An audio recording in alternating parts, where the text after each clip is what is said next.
امام الہند کی دعوت کی گھن گرج کچھ کم ہوئی ہی تھی کہ ایک تیسری شخصیت جسے انہی کی شخصیت کا معنوی تسلسل قرار دیا جا سکتا ہے،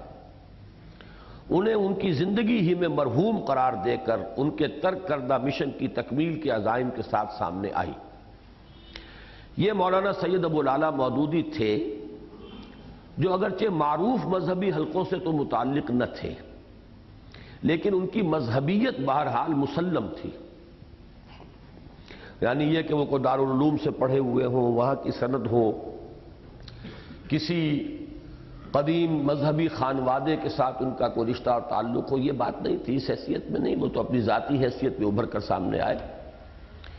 ویسے اس میں تھوڑا سا اضافہ کر لیجئے، وہ تصحیح بھی کہی جا سکتی ہے کہ مولانا کا تعلق بھی اگر کسی درجے میں کبھی رہا ہے تو وہ جمعیت علماء ہند کے ساتھ ہی رہا ہے، اس لیے کہ الجمعیت جو کہ پرچہ تھا جمعیت علماء ہند کا، اس کے یہ ایڈیٹر رہے ہیں اپنی نوجوانی کے دور میں۔ اسی لیے بعض حضرات کہتے ہیں کہ یہ بھی در حقیقت علماء دیوبند ہی کے پروردہ اور تربیت دادا شخص ہے، اگرچہ مولانا مودودی کی تربیت میں بہت سے عناصر کو عمل دخل ہے، اور وہ بہرحال اس بنیاد پر سامنے نہیں آئے۔ وہ الجمعیت کی ایڈیٹر کی حیثیت سے تو اس دور کی بات ہے ان کی، جبکہ وہ ابھی سرے سے نمایاں تھے ہی نہیں، معروف تھے ہی نہیں، وہ بعد میں آئے ہیں تو خود اپنی ایک ذاتی شخصیت، ایک آزاد ایک شخصیت کی حیثیت سے انہوں نے ایک طرف، اب یہاں سے نوٹ کرنے کی ضرورت ہے، انہوں نے ایک طرف ان مذہبی حلقوں پر شدید تنقید کی جو ہندوستان کی اکثریت کے عزائم سے بے خبر، آزادی کی محبت اور انگریز دشمنی کے جذبے سے مغلوب ہو کر ایک ایسی راہ پر چل پڑے تھے جس کا نتیجہ ہندوستان میں ایک متحدہ قومیت کا قیام اور اس میں مسلمانوں کی قومیت کا کلی انضمام تھا۔ یعنی جمعیت علماء ہند، مولانا ابوالکلام آزاد، مولانا مدنی، ان کی جو روش تھی، ان کا جو موقف تھا، ان کا جو طریقہ کار تھا، خواہ وہ انگریز دشمنی کی بنیاد پر تھا، خواہ یہ ہے کہ آزادی کی محبت، کوئی سا جذبہ یا جیسے پہلے ہم دیکھ چکے ہیں کہ وہ نہیں اندازہ کر سکے مسلمان قوم کے سواد اعظم کے احساسات کا، تو بہرحال نتیجہ یہ نکلا کہ وہ ایک ایسے راستے پر چل رہے تھے کہ جس کا نتیجہ نکل سکتا تھا ہندوستان میں ایک متحدہ قومیت کا قیام اور اس میں مسلمانوں کی قومیت کا کلی انضمام۔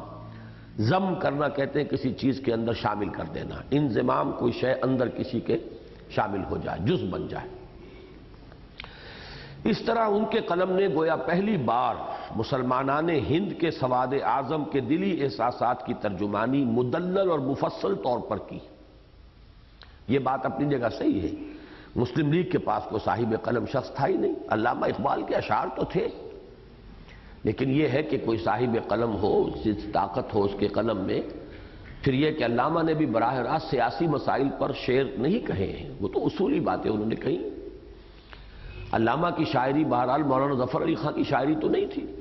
وہ تو ہر سیاسی مسئلے پر، مرحلے پر، واقعے پر شعر کہتے تھے اور نظمیں کہتے تھے۔ علامہ کا معاملہ یہ نہیں ہے، بلکہ شاعری میں بہت کم مسلمانان ہند کے مسائل سے کوئی اعتنا کیا ہے علامہ اقبال نے، وہ تو پوری عالمی ملت اسلامیہ کے ہدی خاں کی حیثیت سے تھے۔ تو ہندوستان میں اگرچہ سواد اعظم جو ہے اور علی گڑھ اسکول آف تھاٹ اور یہ نئی جو قیادت ابھری مسلمانوں میں، اس کی طرف جا تو رہے تھے مسلمان، لیکن علماء کی تنقیدیں ان پر جو ہو رہی تھیں اور علماء جدھر جا رہے تھے اس کی وجہ سے ایک بے چینی سی تھی ذہنوں کے اندر۔ وہ اسباب موجود تھے کہ وہ محسوس کر رہے تھے کہ ہندو کس طریقے سے ہمیں جو ہے ختم کرنے کے درپے ہیں، اس کا احساس تھا، لیکن احساس کو زبان بھی تو چاہیے نا، وہ زبان کوئی نہیں تھی اس کے پاس، وہ زبان پہلی مرتبہ مولانا مودودی کے قلم نے فراہم کی۔ اس طرح ان کے قلم نے گویا پہلی بار مسلمانان ہند کے سواد اعظم کے دلی احساسات کی ترجمانی مدلل و مفصل طور پر کی، چنانچہ قوم نے ان کا پرجوش خیر مقدم کیا۔ دوسری طرف انہوں نے اپنے مخصوص کلامی انداز میں ہندوستان کے مسلمانوں کو دین کی طرف متوجہ کیا۔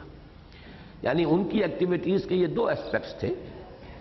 ایک تو یہ کہ جو وقتی سیاست ہے اس پر تبصرہ کر رہے تھے،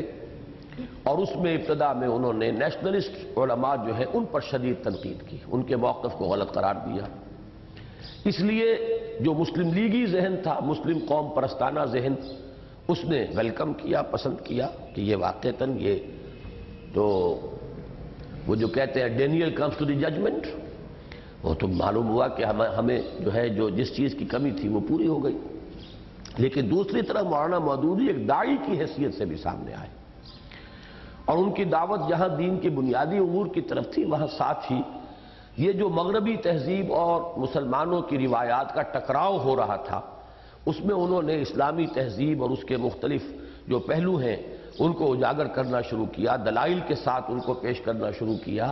تو اس سے بھی مسلمانوں کے قومی تحریک کے اندر اثر نو ایک دینی جذبے کی آمیزش ہو گئی۔ وہ بودھ جو ہوتا جا رہا تھا دینی طبقات کا اور قومی سیاست کا، اس میں ایک بہت بڑی کمی آئی۔ دوسری طرف انہوں نے اپنے مخصوص کلامی انداز میں ہندوستان کے مسلمانوں کو دین کی طرف متوجہ کیا،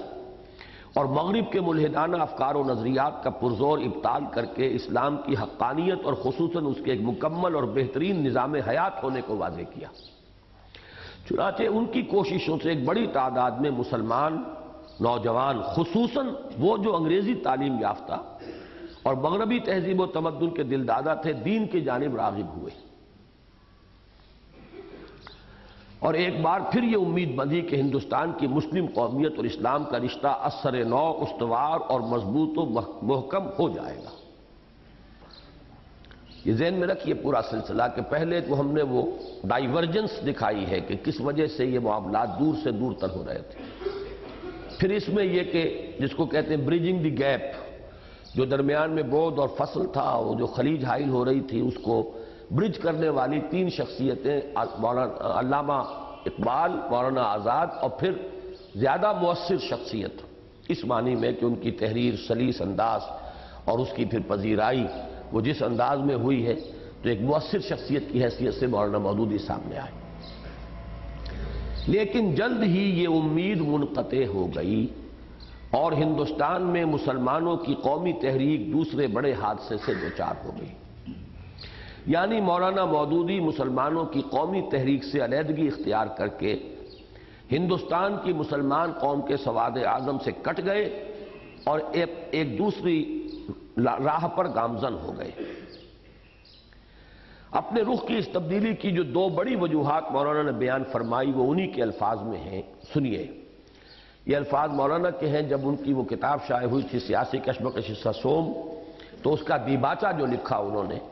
وہ چونکہ ایک ٹرننگ پوائنٹ تھا کہ پہلے موقف میں نیشنلسٹ علماء ہی پر جو تنقیدیں کر رہا تھا، اس کے نتیجے میں گویا کہ مسلم قومیت کے جداگانہ تشخص کی حمایت کر رہا تھا۔ اب میں ایک راستہ بدل رہا ہوں، تو اس کے وجہ کیا ہے؟ یہ خود ان کے اپنے الفاظ میں، جب کوئی شخص خود اپنی کسی موقف کی تبدیلی کے بارے میں کوئی وضاحت کر رہا ہو، تو سب سے پہلے اسی کو سمجھنا چاہیے کہ وہ کہتے کیا ہیں۔ مولانا لکھتے ہیں کہ پہلی وجہ یہ تھی کہ اس نئی تحریک کے دور میں عامت المسلمین کی قیادت و رہنمائی ایک ایسے گروہ کے ہاتھ میں چلی گئی جو دین کے علم سے بے بہرا ہے اور محض قوم پرستانہ جذبے کے تحت اپنی قوم کے دنیاوی مفاد کے لیے کام کر رہا ہے۔ دین کا علم رکھنے والا عنصر اس گروہ میں اتنا بھی نہیں جتنا آٹے میں نمک ہوتا ہے، اور اس قدر قلیل کو بھی کوئی دخل رہنمائی میں نہیں ہے۔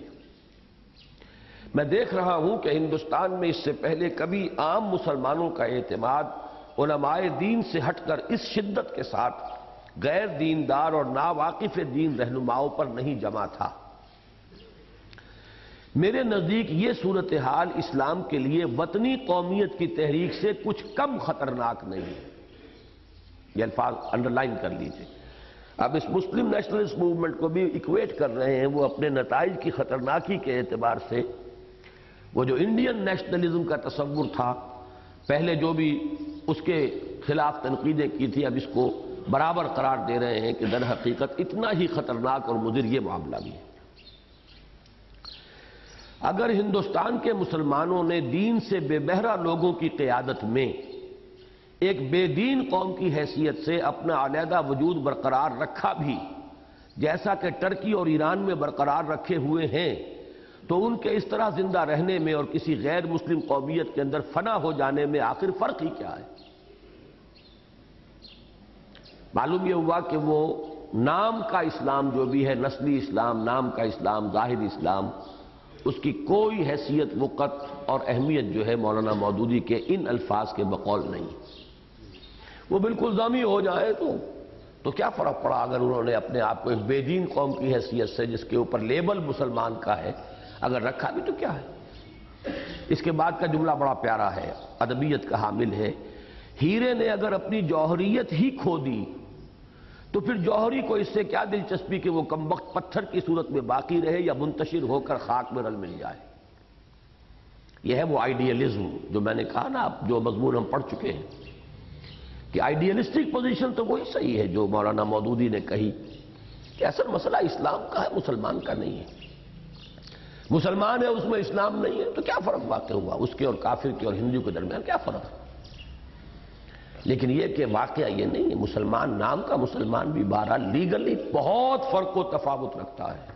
ایک غیر مسلم سے۔ تو آئیڈیلسٹک پوزیشن، ریئلسٹک پوزیشن، ایک حقیقی معاملہ، ایک قانونی معاملہ۔ تو ہوتا یہ ہے کہ ایک چیز پر جب ہماری توجہ زیادہ ہوتی ہے تو دوسری کی بالکل نگیشن کر دیتے ہیں، بس یہ ہے۔